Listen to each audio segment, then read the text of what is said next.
Hello everyone. In this video, we are going to discuss some characteristic of sound wave that are loudness, pitch, and quality. So, without wasting any time, let's start. So, what is first characteristic? The first characteristic of sound wave is loudness. So, what is loudness? Let's start. देखिए student, सबसे पहली characteristic के बारे में पढ़ेंगे. पहली characteristic है loudness, और देखिए साथ में लिखा है लाउडनेस एंड इंटेंसिटी.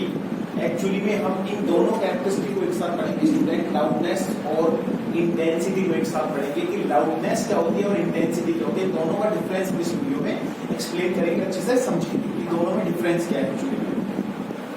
तो देखिए स्टूडेंट, पहले हम लेते हैं लाउडनेस को कि लाउडनेस क्या है. पहले अगर मैं बात करूं तो फर्स्ट मेरे सामने आ रहा है लाउडनेस. तो स्टूडेंट, लाउडनेस क्या है? The sensation produced in the ear which enable us to distinguish between a loud sound and a faint sound is called loudness. Student, loudness क्या होती है? लाउडनेस का मतलब है स्टूडेंट एक ऐसी सेंसेशन, कह सकते हैं ऐसी सेंसेशन जो हमें क्या करती है, एक लाउड साउंड में और एक फेंट साउंड में. स्टूडेंट, फेंट का मतलब होता है कमजोर, वीक. ठीक है, तो जो एक लाउड साउंड में और एक वीक साउंड में डिफरेंस करने के काम आए या दोनों के बीच में जो डिफरेंशिएट करती है उसे हम लाउडनेस कहते हैं. इसका मतलब क्या है स्टूडेंट? देखिए, हमें पता है कि जब कोई हमारे सामने बोल रहा होता है तो अगर मान लीजिए वो बहुत तेज बोल रहा है तो हम कहेंगे ये इसकी वॉइस क्या है, काफी लाउड है. और मान लीजिए कोई धीरे बोल रहा है तो हम कहेंगे इसकी आवाज क्या है, थोड़ी सी लो, ठीक है, या फेंट वॉइस है. तो स्टूडेंट, एक्चुअली में लाउडनेस क्या बताती है? लाउडनेस हमें बताती है कि कोई भी साउंड कितनी फेंट है या कितनी लाउड है, कोई आवाज कितनी तेज है या कितनी स्लो है, कितनी धीमी है. उसे हम किससे डिफरेंशिएट करते हैं? उसे हम लाउडनेस से डिफरेंशिएट करते हैं. तो यही मैंने लिखा है, the sensation produced in ear which enable us to distinguish between a loud and a faint sound is called loudness. अब देखिए स्टूडेंट, ये लाउडनेस या ये आवाज का तेज या धीमा होना किस पर डिपेंड करता है? तो स्टूडेंट, ये डिपेंड करता है आपके एम्पलीट्यूड पर. किस पे डिपेंड करता है स्टूडेंट? ये डिपेंड करता है एम्पलीट्यूड पर. ये आपका डिपेंड करेगा एम्पलीट्यूड पर कि लाउडनेस ज्यादा होगी या कम होगी. कैसे स्टूडेंट? देखिए, मैंने आपके लिए यहाँ पर दो वेव्स बनाए हैं स्टूडेंट, एक और ए वेव है और एक बी वेव है. स्टूडेंट देखिए, ए वेव को अगर आप देखें तो मैंने आप लोगों को एम्पलीट्यूड समझा दिया है. अगर आपने अभी तक एम्पलीट्यूड का वीडियो नहीं देखा है तो प्लीज आप जाइए और एम्पलीट्यूड की वीडियो को सर्च करिए, उसे देखिए. तो देखिए स्टूडेंट, यहाँ पर आप देख सकते हैं दो वेव्स यहाँ पर देख पा रहे हैं, दो वेव फॉर्म आप देख पा रहे हैं. पहली वेव में भी आप देख पा रहे हैं दोनों लगभग सेम हैं, लेकिन डिफरेंस सिर्फ एक का है कि पहली वेव का एम्पलीट्यूड कम है और दूसरी वेव का एम्पलीट्यूड ज्यादा है. पहली वेव देखिए स्टूडेंट यहाँ तक जा रही है और दूसरी वेव सिर्फ यहाँ तक जा रही है. इसका मतलब क्या है स्टूडेंट? इसका मतलब ये है कि इसका एम्पलीट्यूड कम है और इसका एम्पलीट्यूड ज्यादा है. तो इससे क्या फर्क पड़ेगा स्टूडेंट? इससे लाउडनेस पर इफेक्ट पड़ेगा. इससे ऑब्जेक्ट की लाउडनेस आपकी क्या हो जाएगी? इससे लाउडनेस आपकी, जिसकी एम्पलीट्यूड कम है उसकी लाउडनेस कम होगी, मतलब वो वीक साउंड होगा.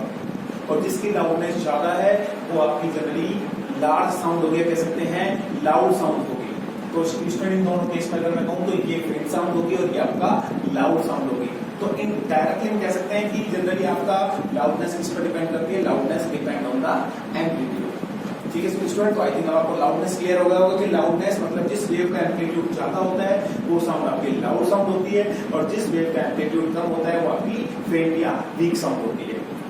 आई थिंक अब आपको क्लियर हो पा रहा होगा स्टूडेंट. तो एक चीज मैंने छोटी सी लिखी देखिए स्टूडेंट, वेरी वेरी इंपॉर्टेंट है, यहाँ पर देख लीजिए कि loudness is directly proportional to amplitude का होल स्क्वायर या एम्पलीट्यूड स्क्वायर. इसका मतलब क्या है स्टूडेंट?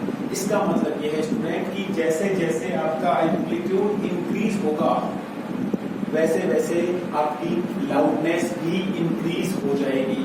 आई थिंक अब आप समझ पा रहे होंगे. मान लीजिए स्टूडेंट, देखिए यहाँ पे मैंने लिखा है loudness is directly proportional to amplitude square. तो इसका मतलब क्या है स्टूडेंट? इसका मतलब यह है कि मान लीजिए अगर आप एम्पलीट्यूड की जगह 2 रख दें तो लाउडनेस कितने टाइम्स इंक्रीज हो जाएगी? मान लीजिए अगर एम्पलीट्यूड को आपने 2 टाइम्स इंक्रीज किया है तो लाउडनेस आपका कितने टाइम इंक्रीज हो जाएगी स्टूडेंट? लाउडनेस आपका 4 गुना इंक्रीज हो जाएगी स्टूडेंट. क्यों? क्योंकि देखिए यहाँ पर स्क्वायर है. तो लाउडनेस क्या होगा स्टूडेंट कि जैसे आपने लिखा यहाँ पर आप 2 रखेंगे तो उसका स्क्वायर हो जाएगा और स्क्वायर होने पर लाउडनेस कितने गुना इंक्रीज होगी 4 टाइम्स। मतलब अगर आप लाउडनेस को या मान लीजिए अगर आप एम्पलीट्यूड को 2 गुना बढ़ाते हैं तो लाउडनेस 4 गुना बढ़ जाती है। आप समझ पा रहे होंगे, मान लीजिए मैं 3 कर देता तो 9 टाइम्स इंक्रीज हो जाती। तो अब आप लोग समझ पा रहे होंगे कि लाउडनेस और एम्पलीट्यूड में क्या रिलेशन है। दूसरी चीज स्टूडेंट देखिए, स्टूडेंट लाउडनेस को मेजर किसमें करते हैं? हमने अभी तक सभी चीजों के बारे में पढ़ा है, जैसे फ्रीक्वेंसी को हम किसमें करते थे? हर्ट्ज में करते थे, एम्पलीट्यूड को मीटर में करते थे। तो लाउडनेस को किसमें मेजर करेंगे स्टूडेंट? लाउडनेस को मेजर करने के लिए एक अलग यूनिट है जिसका नाम है डेसिबल। किसमें मेजर करते हैं स्टूडेंट? इसको हम मेजर करते हैं डेसिबल में। और सर सिंबल बड़े ध्यान से देखिए, सिंबल इसका जो है वो है स्मॉल डी कैपिटल बी। ये सिंबल आप लोग प्लीज याद रखें, स्मॉल डी और कैपिटल बी है। तो सिंबल आप प्लीज ना भूलें, इस तरीके से क्वेश्चन कई बार पूछ दिया जाता है।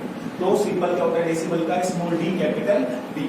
डेसिबल का ये सिंबल है स्टूडेंट। एक और यूनिट में भी हम लाउडनेस को मेजर कर सकते हैं, जैसे कि यहाँ पर लिखा हुआ है कि 1 bel is equal to 10 dB यानी 10 डेसिबल। एक बेल में स्टूडेंट 10 डेसिबल होते हैं। ये थोड़ी सी बड़ी यूनिट है स्टूडेंट, जैसे कि आप देख पा रहे हैं कि एक बेल में कितने डेसिबल होते हैं? 10 डेसिबल होते हैं। या आप ये भी कह सकते हैं कि 1 डेसिबल 1/10 बेल के बराबर होता है। ये भी बोल सकते हैं, आप ये कह सकते हैं कि 1 बेल बराबर होता है 10 dB के। उसमें बेल यूनिट कहाँ से आई है? तो उसमें ये आई आपकी टेलीफोन के इन्वेंटर अलेक्जेंडर ग्राहम बेल के नाम पर ये यूनिट दी गई है, उन्हीं के सम्मान में यूनिट दी गई है, जिसको आप याद रखेंगे। तो 1 bel is equal to 10 dB। ठीक है स्टूडेंट, आई थिंक अभी आपको अच्छे से क्लियर हो रहा होगा। इस तरीके से यूनिट आई है। तो स्टूडेंट नेक्स्ट क्वांटिटी देखिए, नेक्स्ट क्वांटिटी जो हमारे सामने है, नेक्स्ट है हमारे पास, हमने लाउडनेस की स्टडी कर ली है। अब हम बात करेंगे इंटेंसिटी की। एक्चुअली में ये इंटेंसिटी क्या होती है स्टूडेंट? तो देखिए स्टूडेंट, इंटेंसिटी की डेफिनेशन मैं आपको पढ़ के बताता हूँ। उसमें लिखा हुआ है, it is defined as the amount of energy passing per unit time per unit area in a direction perpendicular to the area. समझ में आया स्टूडेंट? तो ये हमारे सामने इंटेंसिटी की डेफिनेशन है, या इंटेंसिटी के हम कह सकते हैं एक तरीके से इसको डिफाइन कर रखा है। क्या है ये इंटेंसिटी? को फिर से समझिए स्टूडेंट, इसका मतलब क्या है? देखिए स्टूडेंट समझिए, मान लीजिए स्टूडेंट आप कोई एक एरिया ले लेते हैं और इस स्टूडेंट को आप स्टूडेंट यूनिट एरिया मान लीजिए। क्या मान लीजिए? Unit area. यूनिट का मतलब होता है स्टूडेंट एक, और एरिया कैसा यूनिट है? Metre square. तो मान लेते हैं कि हमने एक एरिया लिया जो कितना है 1 मीटर स्क्वायर का एक एरिया लिया। इस 1 मीटर स्क्वायर एरिया में स्टूडेंट 1 सेकंड के अंदर 1 मीटर स्क्वायर एरिया में 1 सेकंड के अंदर कितनी एनर्जी पास कर रही है? इस एरिया में कितनी एनर्जी पास कर रही है? वो भी इसकी क्या कहलाएगी स्टूडेंट? इंटेंसिटी कहलाएगी। फिर से समझिए स्टूडेंट, एक बार फिर से देखिए। मान लीजिए स्टूडेंट हमारे पास यहाँ पर ये कोई एक मीटर स्क्वायर एरिया है या यूनिट एरिया है। इस यूनिट एरिया में 1 सेकंड में, इस यूनिट एरिया में 1 सेकंड में जितनी वेव परपेंडिकुलर, इस एरिया के देखिए स्टूडेंट, वेव इस एरिया की कैसे आनी चाहिए? परपेंडिकुलर आनी चाहिए। अगर ये एरिया ऐसे इस तरीके से रखा हुआ हॉरिजॉन्टल, तो इस तरीके से इस पर वेव आनी चाहिए परपेंडिकुलर। तो इस यूनिट एरिया में 1 सेकंड में कितनी एनर्जी वेव परपेंडिकुलरली इसके अंदर पास हो रही है, वही क्या देगा स्टूडेंट? वही आपको इंटेंसिटी को बताएगा। वही क्या बताएगा स्टूडेंट? इंटेंसिटी को बताएगा। तो स्टूडेंट इंटेंसिटी है, फिर से समझ लीजिए एक बार, फिर से आप देखिए कि 1 मीटर स्क्वायर एरिया में यूनिट टाइम मतलब होता है 1 सेकंड। 1 सेकंड में कितनी एनर्जी या कितनी एनर्जी की वेव्स आपकी परपेंडिकुलरली उस एरिया पर आ रही हैं, वही आपको क्या बताएगा? इंटेंसिटी देगा। वही आपको क्या देगा? इंटेंसिटी को बताएगा। अब इसमें देखिए इंटेंसिटी का फॉर्मूला वहीं से बना है, intensity is equal to energy upon area into time, या हम उसको भी बोल सकते हैं energy per unit area into per unit time. अब देखिए स्टूडेंट, यहां से मैंने यहाँ पे एनर्जी अपॉन टाइम, आप लोगों ने पढ़ रखा है स्टूडेंट, वर्क अपॉन टाइम या एनर्जी अपॉन टाइम, किसको बताता है स्टूडेंट? पावर को बताता है। आप कह दीजिए वर्क अपॉन टाइम बोल दीजिए या एनर्जी अपॉन टाइम बोल दीजिए, इसके किसको बताएगा स्टूडेंट? पावर को बताएगा। तो मैंने यहाँ पर इन दोनों की जगह क्या लिखी है स्टूडेंट? इन दोनों को मिलाकर पावर और अपॉन में एरिया। तो इंटेंसिटी का फॉर्मूला क्या होगा student? Power upon area. Unit की बात कर लेते हैं स्टूडेंट। यूनिट क्या आ जाएगी स्टूडेंट? यूनिट इसकी हो जाएगी, पावर की ऐसा यूनिट होती है वॉट, और आपकी एरिया के होते हैं मीटर स्क्वायर, तो इसकी अल्टीमेट यूनिट क्या हो जाएगी, वॉट पर मीटर स्क्वायर। तो स्टूडेंट ये था थोड़ा सा नॉर्मली जो इसको ये बताना चाह रहा था। अब मैं आपको डिफाइन करता हूँ एक्चुअली में कि इंटेंसिटी क्या होती है। स्टूडेंट समझिए अब आप इंटेंसिटी क्या होती है। मान लीजिए स्टूडेंट कि आप एक बहुत ही क्राउडेड एरिया में खड़े हुए हैं, या मान लीजिए आप किसी पर्टिकुलर जगह पर खड़े हुए हैं, वहां पर मान लीजिए कोई साउंड सोर्स साउंड एनर्जी पास कर रहा है। मान लीजिए कोई भी एक स्पीकर चल रहा है, मान लीजिए कोई भी गाना चल रहा है, तो स्टूडेंट देखिए उस साउंड वेव से एनर्जी ट्रांसमिट होगी या उस साउंड वेव से एनर्जी निकलेंगी। अब वहां पर स्टूडेंट वो एनर्जी क्या एक ही डायरेक्शन में जाएंगी, वो नहीं स्टूडेंट, सभी डायरेक्शन में जाएंगी।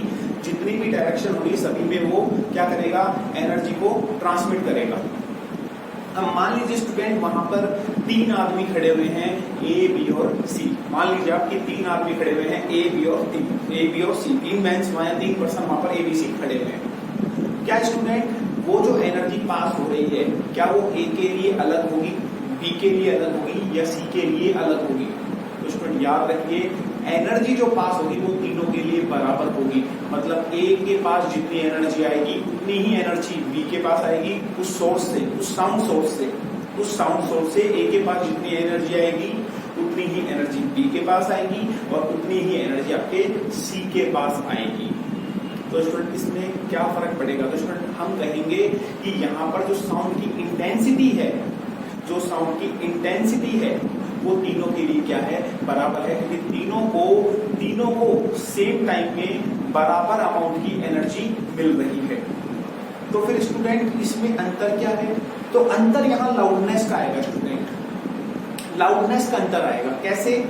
मान लीजिए वो जो साउंड सोर्स या वो जो स्पीकर आवाज प्रोड्यूस कर रहा है, वो आवाज हो सकता है ए के लिए एक फेंट साउंड हो सकता है अब ए को वो आवाज कम सुनाई दे रही हो, बी को वो आवाज थोड़ी तेज सुनाई दे रही हो, और हो सकता है सी को वो आवाज सुनाई ही ना दे रही हो। फिर से समझेंगे, हो सकता है ए को वो आवाज धीरे सुनाई दे रही हो सकता है बी को वो आवाज बहुत तेज सुनाई दे रही हो, और हो सकता है सी को वो आवाज बिल्कुल भी सुनाई ना दे रही हो। या मान लेते हैं सी आपका डेफ है, बहरा है, तो वो उसको आवाज सुनाई ही ना दे रही हो। तो यहाँ इंस्ट्रूमेंट ये जो सुनने की जो कैपेबिलिटी है, ये उनकी खुद की जो सेंसेशन है, ये लाउडनेस को बताएगी। पहले केस में एनर्जी सबको बराबर मिल रही है, ए बी और सी तीनों के पास intensity of the sound same रहेगा। यहाँ पर साउंड का सोर्स कोई पार्शियलिटी नहीं करेगा कि मैं ए को ज्यादा एनर्जी दूं, बी को कम दूं या सी को और भी ज्यादा दूं, इस तरीके से। तो वहां पर एनर्जी तीनों को बराबर मिली, लेकिन फर्क आया कि वो ए को वो आवाज धीमे सुनाई दे रही थी, बी को तेज दे रही थी और सी को बिल्कुल सुनाई ही नहीं दे रही थी। तो स्टूडेंट यहाँ पर जो सेम चीज है वो ये है कि साउंड की इंटेंसिटी यहाँ पर तीनों के लिए बराबर है, और लाउडनेस तीनों के लिए क्या होगी, अलग अलग होगी। मतलब लाउडनेस जो है वो एक सब्जेक्टिव प्रॉपर्टी है, उस सब्जेक्ट पर डिपेंड करती है कि वो आवाज उसको तेज सुनाई देती है या धीमे सुनाई देती है। तो loudness student person to person vary करती है, और वहीं पर स्टूडेंट जो इंटेंसिटी ऑफ साउंड है वो सबके लिए क्या रहेगी, वो आपकी सेम रहेगी, एनर्जी बराबर पास करेगी। आप इसको देख भी सकते हैं स्टूडेंट, जैसे मान लीजिए आप अपने घर में जब टीवी देखते हैं, तो आपके लिए मान लीजिए जब आप टीवी को ऑन करते हैं, कोई चैनल लगाते हैं, कोई चैनल सेट करते हैं, तो आप देखते हैं कि वहां पर आवाज जब वो मान लीजिए कुछ आवाज आपने जो चला रखा है उस टीवी को कुछ पर्टिकुलर वॉल्यूम पर चला रखा है, वो आवाज हो सकता है आपके लिए सुटेबल हो, आपको उतनी ही आवाज पर वो चैनल या उसकी आवाज सुनाई दे रही हो। और मान लीजिए वहीं पर आपके छोटे भाई बहन या आपके ब्रदर सिस्टर या आपके पेरेंट्स उसी टाइम अगर मान लीजिए टीवी देख रहे हैं, तो हो सकता है उनको वो आवाज कैसी लगे, उनको वो आवाज थोड़ी तेज लगे, तो आपको क्या कहेंगे कि आप यहाँ पर वॉल्यूम को कम करिए। तो क्या स्टूडेंट देखिए यहाँ पर आवाज जो वहां पर आपने टीवी की चला रखी थी, वहां पर जो वहां टीवी से जो आवाज निकल रही थी, टीवी से जो इंटेंसिटी प्रोड्यूस हो रही थी साउंड की, वो सबके लिए सेम थी। लेकिन इसमें देखिए वही साउंड आपके पेरेंट्स को तेज लग रही है और वही साउंड आपको थोड़ी सी कह सकते हैं सूटेबल लग रही है। तो यहाँ पर स्टूडेंट अब आप समझ पा रहे होंगे कि लाउडनेस और इंटेंसिटी क्या होती है। कि loudness generally person to person vary करती है और इंटेंसिटी जनरली आपकी सेम रहती है। तो आई थिंक स्टूडेंट आपको लाउडनेस और जितने भी मैंने इंटेंसिटी के डिफरेंस बताए हैं वो आपको अच्छे से क्लियर हुए होंगे, और मुझे लग रहा है आपको इंटेंसिटी और लाउडनेस से रिलेटेड कोई डाउट नहीं होगा। फिर भी अगर आपको कोई डाउट है तो आप हमें कमेंट